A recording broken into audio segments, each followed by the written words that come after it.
You're listening to We Are the Great Turning, a podcast with me, Jess Sarante, and my friend and mentor, Joanna Macy, about living through these wild times with our hearts intact.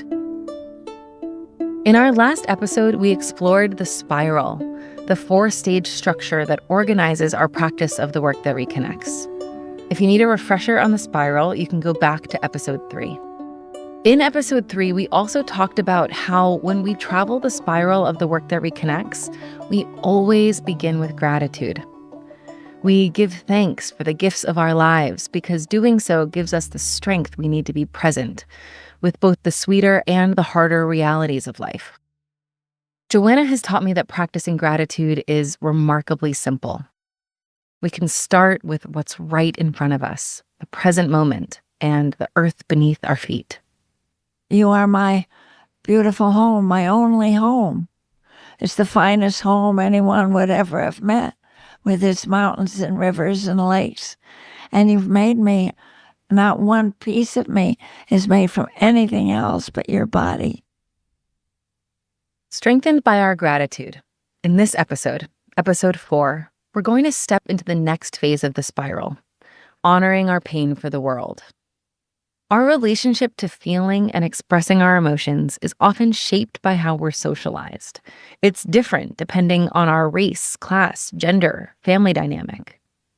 For me, for example, I was taught by my big family of Italian New Yorkers to be tough and soldier through my pain. I also learned from our society that expressing my anger as a woman makes me too much, so I need to tamp it down to belong. Recognizing how the ways I was taught to act impacts the ways that I experience my feelings has helped me to bring compassion to the places that honoring my pain is really hard for me. So as you listen, I want to invite you to be compassionate with yourself as well. Honoring our pain might sound scary, like we're volunteering to be overwhelmed by hard feelings. But it's what made me fall in love with the work that reconnects back in 2014 when I was struggling with burnout in my organizing job. At the time, I was doing a very good job staying comfortably numb to how I really felt about the slave labor, deforestation, and extinction issues I was working to address every day. I worried that if I let myself really feel that pain, the sadness, the anger, I'd fall into a deep, dark hole and never come out. So it was probably better just to stay away and carry on with my life and work, right? It turns out that's not the case. It's exactly the opposite. There's no future if we go numb. Aside from our wanting people to be more alive, we'll be less dangerous to our world. We'll start limiting the death march on the world. So in this episode, we're going to take a look into that dark hole together. And I think you'll find it's not as scary as it seems. One way we honor our pain in the work that reconnects is a group ritual called the Truth Mandala, where we take turns expressing and witnessing our grief, our fear, our rage, and our emptiness. And so in this episode and the next, you'll hear Joanna and I voicing each of these different faces of our pain. First, I want to invite you to Joanna's dining room table with us again for a morning of outrage.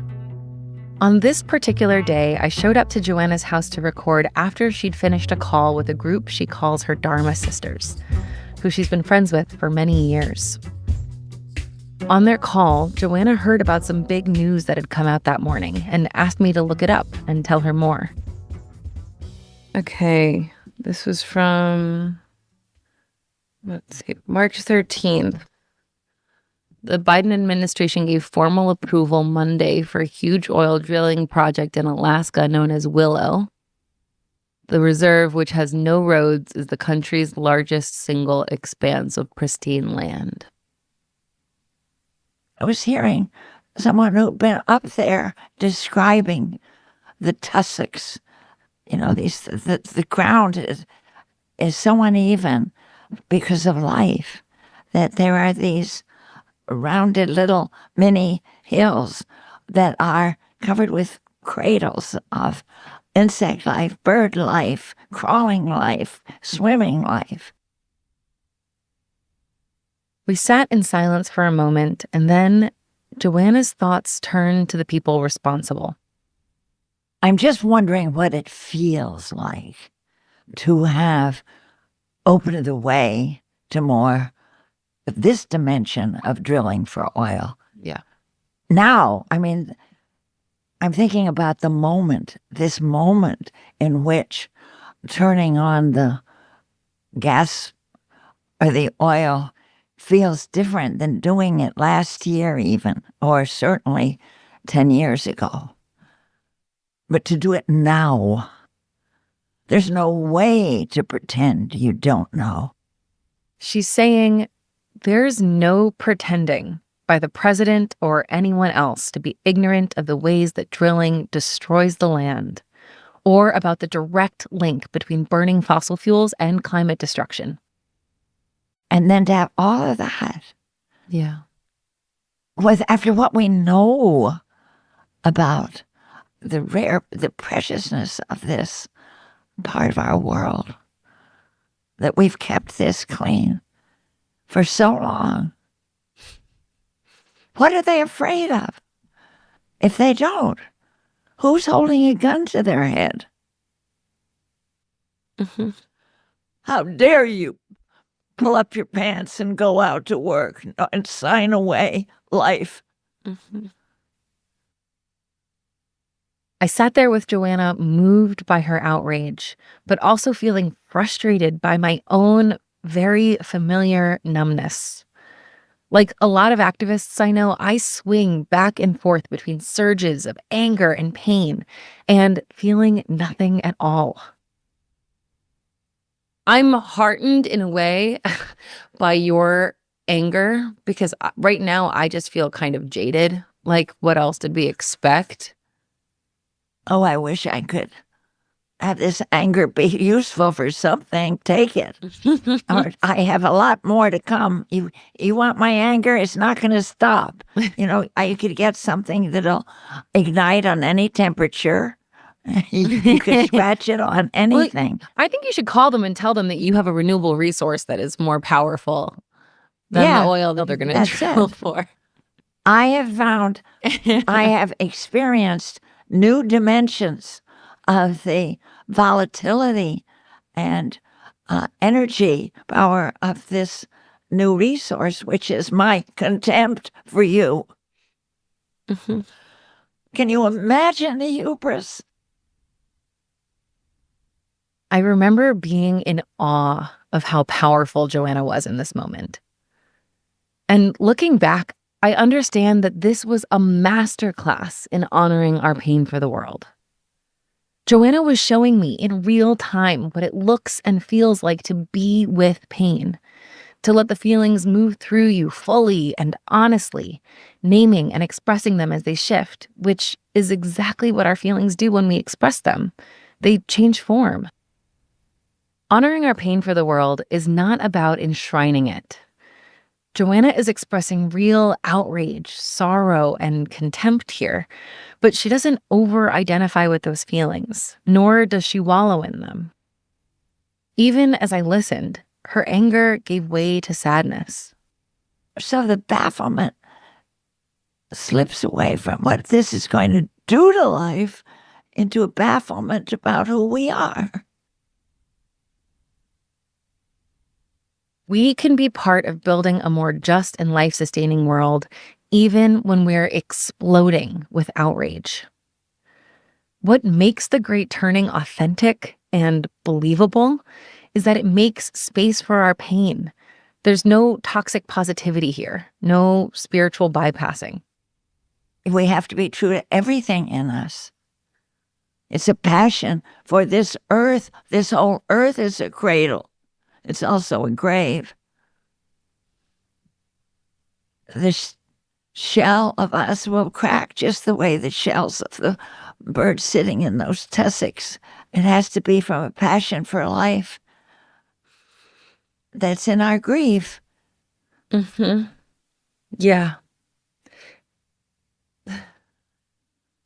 What does life do? We're life. I've had enough of this terror and fear and niceness that is bred out of lost hope. Maybe those that are signing on to this have lost hope.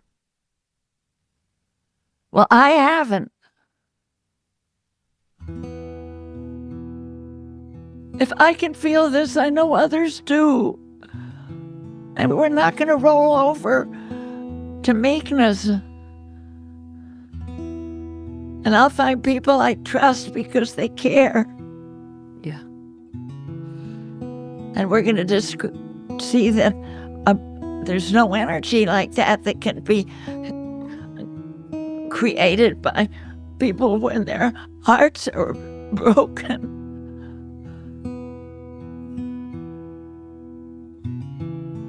When we express our feelings to a compassionate witness, rather than holding them in resentment or lashing out in violence, they alchemize. You just said something along the lines of like, I'm going to put my hope in us, and I'm not going to let go of finding hope. And I imagine that it's just as easy for us to tip into it's done, it's over, we've seen this a million times. How do you hold on to that in yourself? How do you protect that part of yourself? It has to be something right down in the engine room of the universe. It's got to be right down in caring. You care. You found out something about yourself through that anger. You felt a fire in your chest. That caring is another face of love. And that is what is going to make the great turning something you can't just extinguish. No, but our care is inextinguishable. That's it. It's so essential. That's it. And it's so true to who we are. Untouchable. You can't you can destroy every piece of land and life, and the human drive to care about life cannot be snuffed out by like the most horrendous acts of violence and destruction.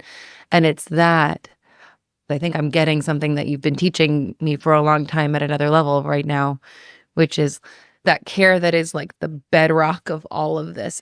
As long as we allow ourselves to know that part of ourselves. You don't have to be afraid of it.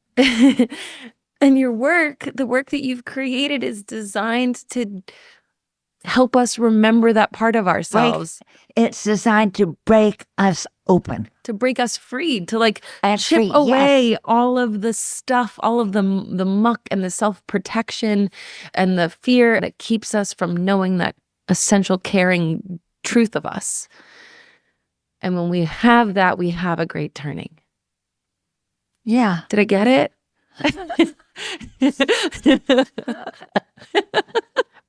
But your getting it isn't separate from my getting it.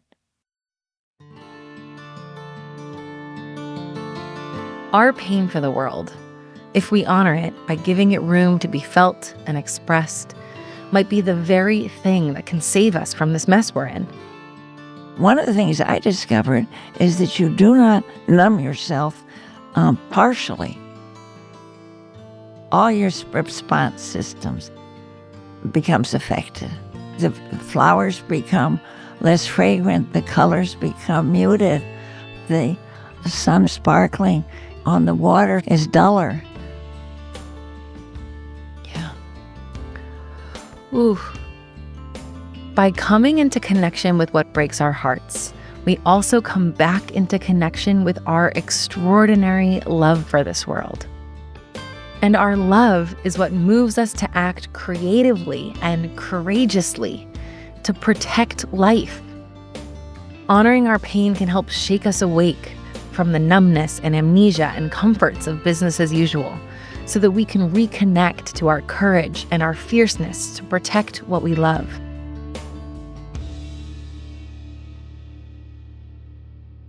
The no, the roar of the no is what?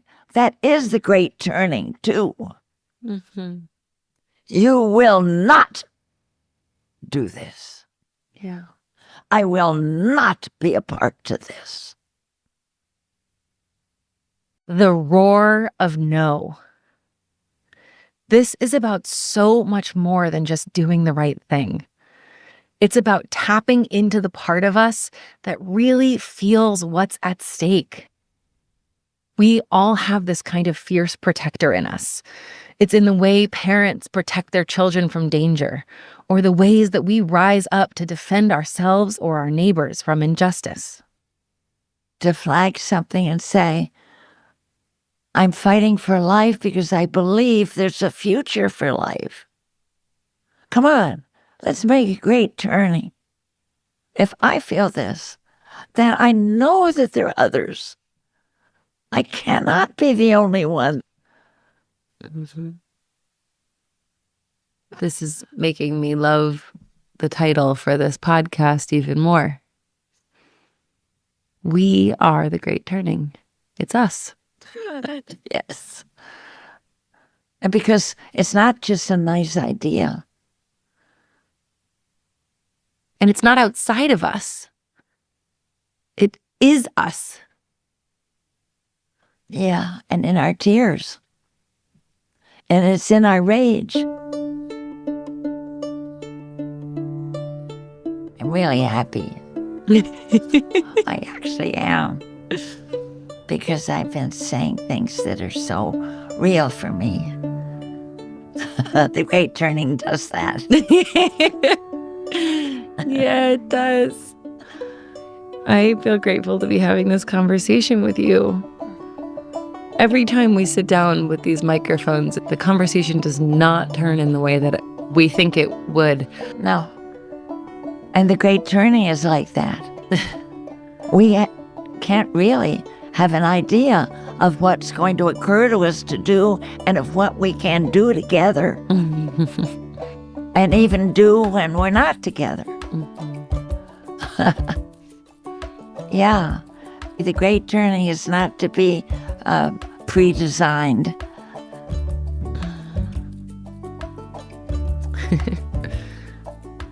The great turning does not have a script.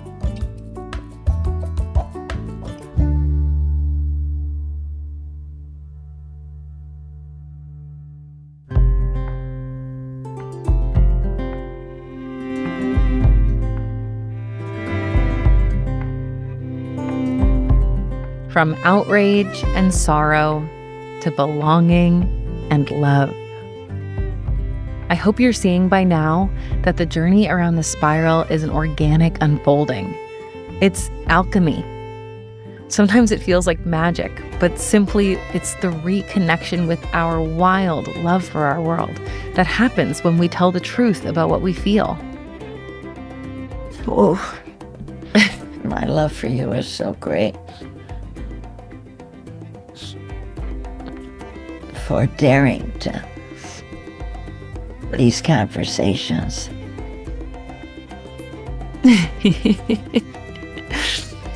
Yeah, the love is very mutual, Joanna. The truth-telling will continue in our next episode of We Are the Great Turning. Next time, we'll honor our numbness, grief, and desperation. And again, we'll see how doing so turns us toward gratitude, love, and connection. Feelings just come and go. Yeah. And joy can come just like that. Yeah. And so can pain, and so can fear. Thanks for listening to We Are the Great Turning. This show is free for everyone, made possible by our generous donors. If you'd like to, you can make a donation at wearethegreatturning.com. There, you can also find our toolkit with discussion prompts, guided exercises, and more to bring the insights from this podcast deeper into your life. We build the great turning by talking and acting together. So please consider sharing these episodes with someone you love or forming a podcast club and going through the exercises in the toolkit together. This episode, we have a bonus for you. It's a guided exercise designed to help you practice the work that reconnects with the people in your life. You can find the link to that bonus episode in your podcast app. We'd love your feedback, so send us a note or a voice message at greatturning@soundstrue.com. You can find me on Instagram at Jess_Serrante, SERRANTE, and at JessSerrante.com. This show is brought to you by the Sounds True Foundation. Thank you to our team at Sounds True, especially Tammy Simon and Fernie Tiflis. Our show's producer is Anya Kamenetz. Our audio producer and engineer is Luce Fleming. Our editorial consultant is Anna Sale. Thank you to Rising Appalachia for the use of their songs Resilient, Catalyst, and Novels of Acquaintance. Thank you to all of our generous donors who made this podcast possible. Christopher Hormel, the Best Family Foundation, the Calliopeia Foundation, Barbara Ford, Polly Howells, Linnea Lombard, Kathleen Sullivan, Blaise Dupuis, Miju Han, Gideon Wald, and everyone who contributed to our GoFundMe. Special thanks to Ann Simons-Bucher, Peggy Macy, Stephanie Kaza, Jeremy Blanchard, Lucy Boucher, Jesse Marshall, Lindley Meese, Daniel Jubilier, Jake Party, and Robert Bartlett. I want to offer my deepest gratitude to Joanna Macy for her profound friendship and extraordinary generosity and wisdom.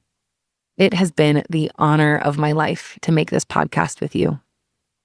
Oh, I just have such an admiration along with tenderness for you that you really want to stick to it and you want to root it out and say, what is this?